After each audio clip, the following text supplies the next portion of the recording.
നല്ല അടിപൊളി ഈദിന് തയ്യാറാക്കാൻ പറ്റുന്ന ഒരു ഷവർമ റൈസിൻ്റെ റെസിപ്പി ആയിട്ടാണ് കേട്ടോ വന്നിട്ടുള്ളത്. ഇത് ഷവർമ മന്തി ആയിട്ടോ ഷവർമ ബിരിയാണി എന്ത് വേണമെങ്കിലും വിളിച്ചോ ഒരു കുഴപ്പമില്ല, അത്രയ്ക്ക് ടേസ്റ്റുള്ള നല്ല അടിപൊളി റെസിപ്പിയാണ്. വളരെ സിമ്പിളായിട്ട് തയ്യാറാക്കാൻ പറ്റുന്ന ഒരു റെസിപ്പി കൂടിയാണിത്. അപ്പോൾ അത് നമുക്ക് എങ്ങനെ തയ്യാറാക്കണം നോക്കിയാലോ. അപ്പോൾ അതിനായിട്ട് ആദ്യം തന്നെ ഒരു 1/2 കിലോന് അളവിൽ ബോൺലെസ് ചിക്കന് ചെറിയ ക്യൂബ്സ് ആക്കിയിട്ട് കട്ട് ചെയ്തിട്ട് നല്ല വാഷ് ചെയ്തിട്ട് നല്ല ഡ്രെയിൻ ചെയ്തിട്ട് നമ്മളിത് ഒരു ബൗളിലോട്ട് മാറ്റി കൊടുത്തിട്ടുണ്ട്.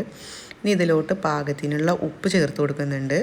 1 ടീസ്പൂൺ അളവിൽ ഷവർമ സ്പൈസസ് ചേർത്ത് കൊടുക്കുന്നുണ്ട്.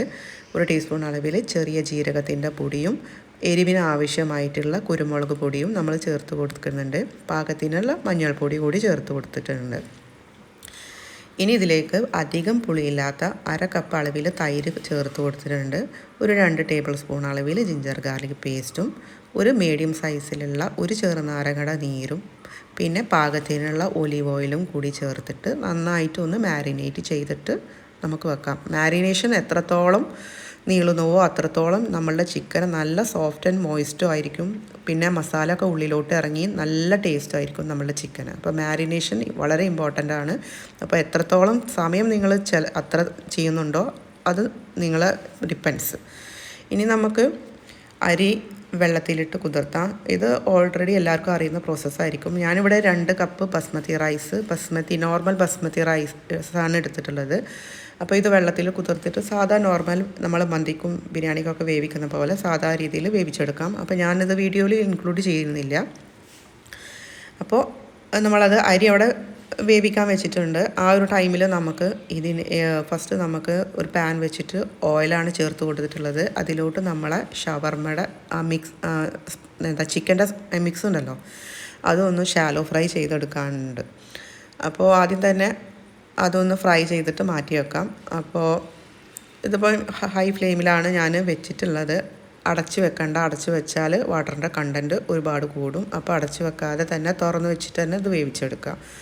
അപ്പോൾ ഇതിൻ്റെ കംപ്ലീറ്റ് വാട്ടർ ഇതിൽ നിന്ന് ഒഴിഞ്ഞു പോകണം. എന്നിട്ട് ഇത് നല്ല ഡ്രൈ ആയിട്ട് ഇതൊന്ന് മൊരിഞ്ഞ് പോലെ കിട്ടണം. ചെറിയ രീതിയിൽ ഗ്രില്ല് ചെയ്ത പോലെ കിട്ടണം. ആ രീതിയിലായിരിക്കണം നമ്മളുടെ ചിക്കൻ പീസസ്. പിന്നെ ഒരുപാട് ടൈമൊന്നും ഇല്ലാതെ കുക്ക് ചെയ്യാൻ ഈ ഒരു റെസിപ്പി തയ്യാറാക്കാൻ വളരെ എളുപ്പത്തിൽ നമുക്ക് തയ്യാറാക്കാൻ പറ്റുന്ന ഒരു ഡിഷ് കൂടിയാണിത്. അപ്പോൾ പെട്ടെന്ന് തന്നെ തയ്യാറാക്കും. പിന്നെ അത് കഴിക്കാൻ നല്ല ടേസ്റ്റാണ്. പിന്നെ ഒരുപാട് എനിക്ക് തോന്നുന്നത് എന്താ പറയുക, നല്ല ടേസ്റ്റാണ് പറഞ്ഞാൽ നമുക്ക് റെസ്റ്റോറൻറ്റിലൊക്കെ കാട്ടിയും കൂടുതൽ നല്ല ടേസ്റ്റിൽ നമുക്ക് വീട്ടിൽ തന്നെ തയ്യാറാക്കാൻ പറ്റുന്ന ഒരു റെസിപ്പി കൂടിയാണ് കേട്ടത്. അപ്പോൾ അത് തീർച്ചയായിട്ടും നിങ്ങൾ ഇതിൽ എന്തായാലും ട്രൈ ചെയ്യണം കേട്ടോ. അപ്പോൾ നമ്മളുടെ ഷവർമ അപ്പോൾ ആ ഒരു ചിക്കൻ്റെ മിക്സ് റെഡി ആയിട്ടുണ്ട്. അപ്പോൾ ഒരു ബൗളിലോട്ട് മാറ്റി വെച്ചിട്ടുണ്ട്. ഇനി ഞാനിവിടെ ഒരു പാന് വെച്ച് അതേ സെയിം പാൻ തന്നെയാണ് അതിലോട്ടൊരു മീഡിയം സൈസിലുള്ള സവാളയാണ് കേട്ടോ ചേർത്ത് കൊടുത്തിട്ടുള്ളത്. അപ്പോൾ അത് ഒരുപാട് ഗോൾഡൻ ബ്രൗൺ ആവേണ്ട ആവശ്യമൊന്നുമില്ല. ജസ്റ്റ് ഒന്ന് സോട്ട് ചെയ്തതിൻ്റെ ശേഷം നമുക്കൊരു മീഡിയം സൈസിലുള്ള ക്യാപ്സിക്കമാണ് ചേർത്ത് കൊടുക്കേണ്ടത്. ക്യാപ്സിക്കം ഇനി ഇല്ലെങ്കിൽ കുഴപ്പമില്ല, ഉണ്ടെങ്കിൽ ടേസ്റ്റ് കൂടും. അപ്പോൾ ഉണ്ടെങ്കിൽ എന്തായാലും ചേർത്ത് കൊടുക്കുക. പിന്നെ ഇതിലേക്ക് ഒരു 2 ടേബിൾ സ്പൂൺ അളവിൽ ജിഞ്ചർ ഗാർലിക് പേസ്റ്റാണ് ചേർത്ത് കൊടുക്കുന്നത്.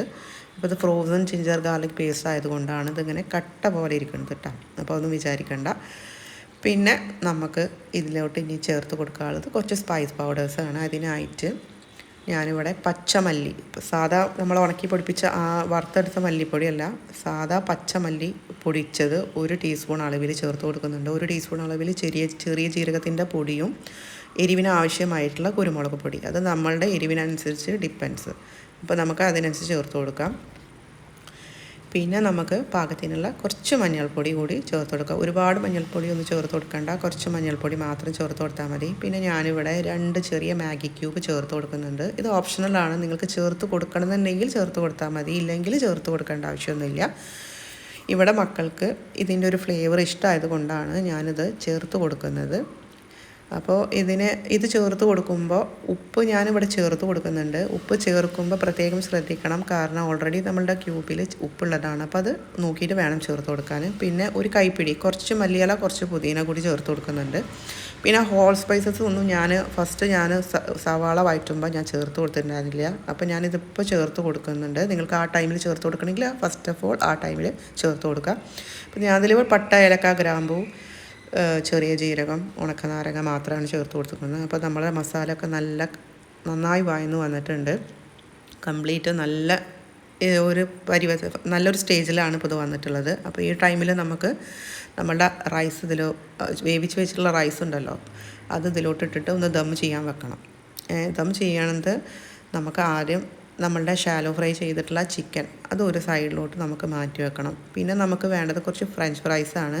അപ്പോൾ ഈ ഫ്രഞ്ച് ഫ്രൈസ് നമ്മളിത് വീട്ടിൽ തയ്യാറാക്കിയ ഫ്രഞ്ച് ഫ്രൈസാണ്. നിങ്ങൾക്ക് ഫ്രോസൺ ആണ് അവൈലബിൾ എങ്കിൽ നിങ്ങൾ അങ്ങനെ ചെയ്യാം. ഏതാണ് ഡിപ്പെൻഡ്സ് അപ്പോൺ യു. അപ്പോൾ ഇതൊന്ന് ഫ്രൈ ചെയ്തിട്ട് ഞാൻ മാറ്റി വെക്കുന്നുണ്ട്. ഇനി ഇത് നമ്മൾ ചിക്കൻ ഒരു സൈഡിലോട്ട് മാറ്റി വെക്കാം. പിന്നെ ഒരു സൈഡിൽ നമുക്ക് ഫ്രഞ്ച് ഫ്രൈസും ഇട്ട് കൊടുക്കണം. എന്നിട്ട് വേണം നമ്മളിത് ദം ചെയ്തെടുക്കാൻ വേണ്ടിയിട്ട്. ആക്ച്വലി ഇത് ദം ചെയ്യാനൊരു 20 മിനിറ്റൊക്കെ ദം ചെയ്യുമ്പോഴാണ് എനിക്ക് തോന്നിയിട്ടുള്ളത് കൂടുതൽ ടേസ്റ്റ്. കാരണം ലോ ഫ്ലെയിമിൽ നല്ല 20 മിനിറ്റ്സ് എന്തായാലും ദം ചെയ്യുമ്പോഴാണ് ഇത് നല്ല ടേസ്റ്റിൽ എനിക്ക് തോന്നിയിട്ടുള്ളത്. മറ്റത് പെട്ടെന്ന് എടുക്കും, ഒരു 5 to 10 മിനിറ്റൊക്കെ ആ ഒരു ടൈമിൽ ദം ചെയ്യുന്നത് നമ്മൾ പെട്ടെന്ന് എടുക്കുമ്പോൾ എനിക്ക് അപ്പോഴാണ് കൂടുതൽ മസാല കംപ്ലീറ്റൊക്കെ നല്ല രീതിയിൽ ആ ചോറിലൊക്കെ ആയിട്ട് നല്ല രീതിയിൽ വെൽ കമ്പൈൻ ആവുന്നത്. അപ്പോൾ പിന്നെ ഇത് നമുക്ക് ഇനിയൊരു സ്മോക്ക് കൊടുക്കണം. സ്മോക്ക് കൊടുത്തിട്ട് എന്നിട്ട് വേണം നമ്മൾ ദം ചെയ്തെടുക്കാൻ. അപ്പോൾ 20 മിനിറ്റിൻ്റെ ശേഷമാണ് ഞാനിത് 20 മിനിറ്റിൻ്റെ ശേഷം 20 മിനിറ്റ് ശേഷം ദം ചെയ്തിട്ട് ഒരു 10 മിനിറ്റ് കഴിഞ്ഞതിൻ്റെ ശേഷമാണ് കേട്ടോ ഞാനിത് പൊട്ടിച്ചെടുക്കുന്നത്. അപ്പോൾ നമ്മളെ റൈസൊക്കെ നല്ല പെർഫെക്റ്റ് ആയിട്ട് തന്നെ കുക്ക് ചെയ്തിട്ട് ആ ദമ്മും ഒട്ടും വേവില്ലാതെ. പിന്നെ അത് അരി കുക്ക് ചെയ്യുമ്പോൾ പ്രത്യേകം ശ്രദ്ധിക്കണം, ഒരുപാട് വേവിക്കരുത്. ഒരു ഓൾമോസ്റ്റ് 80%, 75 to 80% രീതിയിൽ കുക്ക് ചെയ്തെടുത്താൽ മതിട്ടാ. അപ്പോൾ നമ്മളുടെ റൈസ് അങ്ങനെ നമ്മളുടെ റൈസ് ചൂടോട് കൂടിയിട്ട് തന്നെ സെർവ് ചെയ്യാൻ റെഡി ആയിട്ടുണ്ട്. അപ്പോൾ തീർച്ചയായിട്ടും ഇതിന് നിങ്ങളിത് മസ്റ്റായിട്ട് ട്രൈ ചെയ്തിട്ട് ഇതിൻ്റെ ഫീഡ്ബാക്ക് എന്തായാലും അറിയിക്കണം. വീഡിയോ ഇഷ്ടപ്പെട്ടാൽ ലൈക്ക് ചെയ്യാനും ഷെയർ ചെയ്യാനും സബ്സ്ക്രൈബ് ചെയ്യാനും മറക്കരുത്.